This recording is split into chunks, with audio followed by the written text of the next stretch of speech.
From the earliest days of his 2016 presidential campaign, Texas Senator Ted Cruz has chosen his issues carefully, if forcefully, from Israel. On every front, I have led the fight to stand with Israel, to strengthen our relationship, to increase our support for Israel, and to stand up to Iran and our enemies. To immigration.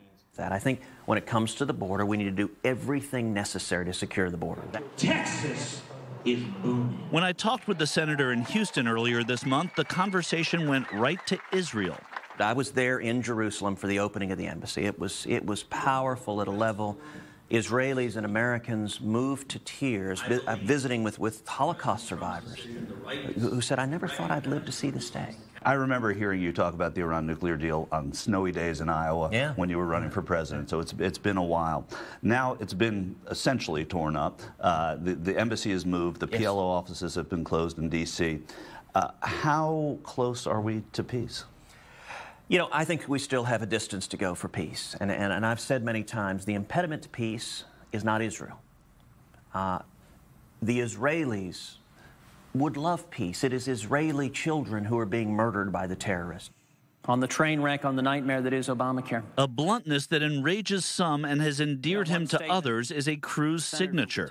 The impediment to peace is the Palestinian leadership. That so long as the Palestinian leadership, number one, refuses to acknowledge Israel's right to exist as a Jewish state, and number two, embraces and rewards and funds terrorism, I don't believe there will be peace. Strident as always, Cruz praised Donald Trump's decision to pull the U.S. out of the 2015 Iran nuclear deal. I think that was the most important national security decision of the last 2 years. I had spent hours making the case to President Trump we needed to pull out of that deal. There were a lot of folks in the administration urging him to stay in the deal. He did the right thing, giving billions of dollars to Iran, to the world's leading state sponsor of terrorism. I think it's lunacy, and I agree with Prime Minister Netanyahu that a nuclear Iran is an existential threat to Israel.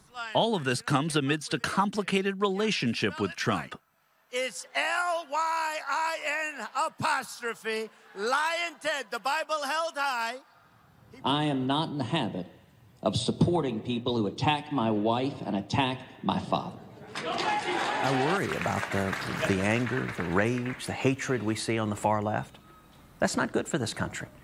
It's fine to disagree. You felt it. I mean, you were in a restaurant and you got it. But the president the other night talking about, you know, a colleague of mine, Ben Jacobs, being thrown to the ground and sort of celebrating that too. So look, I believe we should be able to disagree while engaging in civility, while respecting each other's humanity and decency. That's the way I've always tried to approach politics. And then there's something that people of all political sides wonder about Cruz. Why are you so nice to Donald Trump? What's the answer to that question? Because I've got a job to do. Listen, 2016 was a hard-fought campaign. There were hard shots taken on all sides. But the election's over. And in November 2016, Donald Trump won. And I had a choice. I could have chosen to have hurt feelings and take my marbles and go home. I think that would have been a very selfish choice. Cruz even went to New York to see Trump after the election and told him his intent. Mr. President, I want to do everything humanly possible to help lead the fight to deliver on our promises, to do what we said we would do. We will soon know if that worked to Cruz's benefit or if it was a miscalculation from an always calculating political figure. Michael Shure, I-24 News, Houston, Texas.